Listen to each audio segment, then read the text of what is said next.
A Suiza decretou prisión provisional comunicada e sen fianza para o presunto parricida de Aguiño.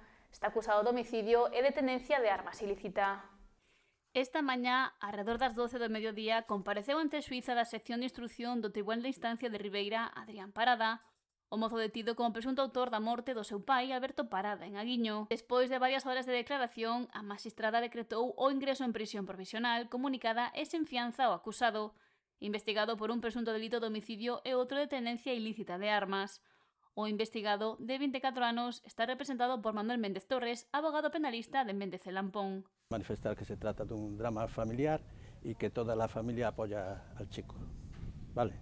Vamos a recurrir al auto de prisión, tenemos un plazo de 5 días, hay que analizarlo, pero se basa sobre todo en el riesgo de fuga y la gravedad de hechos.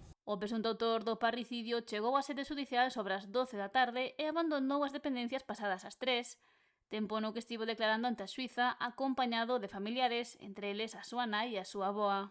¿Reconoció los hechos? Sí, los hechos, sí. Sí. Reconoció los hechos, ¿no? Claro, sí, está reconocido. Pero argumentó... Ya ante la policía, sí. Lo que dijo los hechos, y de hecho es un atenuante de confesión. Vale. El artículo 21.4 del Código Penal. Vale. Es una tensión de muchos años.